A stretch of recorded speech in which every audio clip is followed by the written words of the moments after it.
ছুটে আসা অবৈধ জনতার উপর লাঠিচার্জ করুন। ছুটে আসা অবৈধ জনতার উপর লাঠিচার্জ করবো।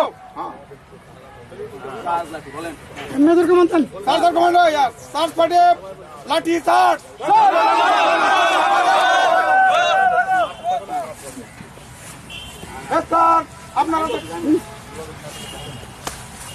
মানে না স্যার, মানে না স্যার। আমাদের ঠিক আছে।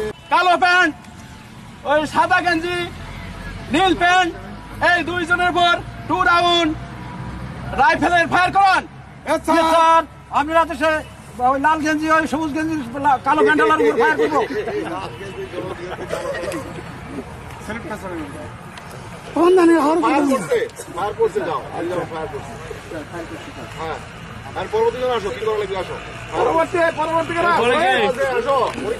অবৈধ জনতার উপরে লাল শার্ট এবং হলুদ গেঞ্জি যে দুটা লাশ আছে, এটা ট্রেসারে করে নিয়ে আসতে হবে। আপনারা আরে শুধু কি ওই দুদিন প্রেসারে আসবে, আরো তো অবৈধ জনতা আছে, অ্যারেস্টিং পার্টি কি এই কথা বলবো তুমি? মানে বুঝলাম না, এইটা সবচেয়ে বেশি দুর্বল, এটা সিরিয়াল কথা। পরবর্তীটা আসো, পরবর্তী কি আসো? শহীদুল বলো, তুমি তো সারা মাল সামান নিয়ে যাবো, বলো বলো, হাসলে কিন্তু হবে না, বলতে হবে পরবর্তী কার্যক্রম বলো। দেখেন, অবৈধ জনতাকে ছত্রভঙ্গ করতেছে, 2 জন আহত অবস্থায় পড়ে আছে এবং ওখানে আরো সব সাইডে রয়ে গেছে, সেগুলো জামাত শিবিরের লোক। আপনারা যা গ্রেফতার করবেন এবং ট্রেচার নিয়ে যাবেন এবং যারা আহত হয়েছে তাদেরকে দ্রুততম নিয়ে আসবেন এবং হাসপাতালে পাঠানো হবে। আপনাদের জন্য আদেশ। মুভ। নার্সিং বাড়ি কমান্ডার, আপনার বাড়ি নিয়ে সাহায্য করেন।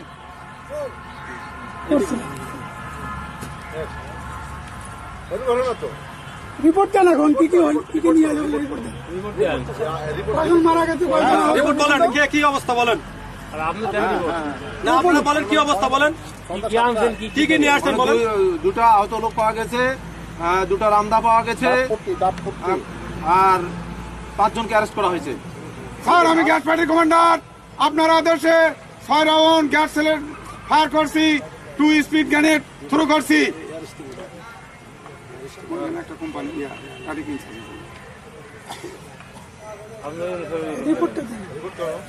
দুইজন স্যার মারা গেছে এবং 3 জন আহত এবং আমাদের কিছু ঢাল ভেঙে গেছে, লাঠি ভেঙে গেছে স্যার।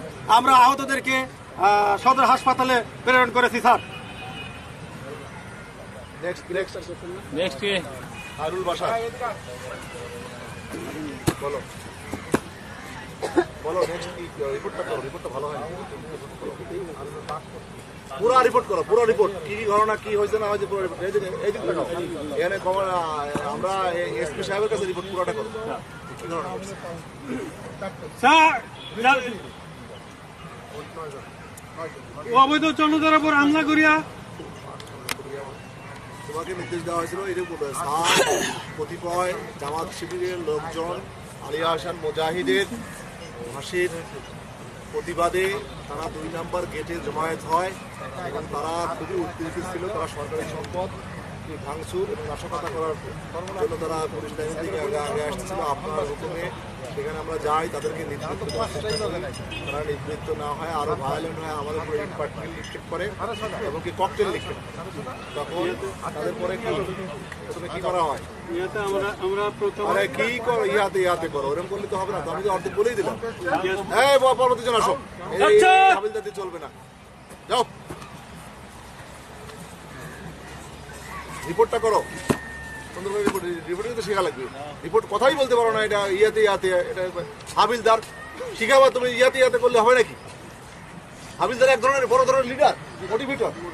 আমাদের এখানে যে ওই বলে না আপনাদের উমর আলী যে হাবিলদার ছিল, সে কি মোটিভেটর স্যার, কোনো ব্যাপারই না। আপনার 7.5-15 পাউন্ডের দূরে লাগাইতে পাখির মতো পার হয়ে যাবো স্যার আমরা,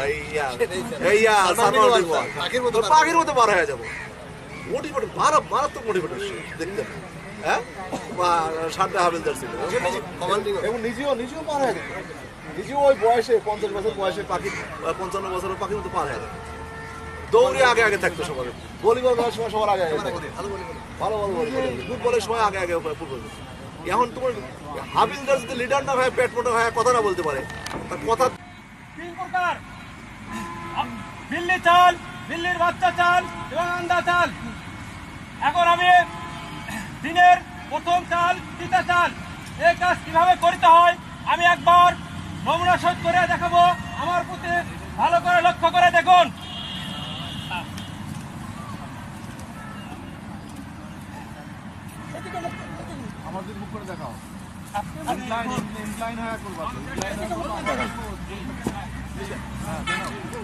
আমার জন্য আদেশ, চিতা চাল পজিশন রেডি, অ্যাডভান্স।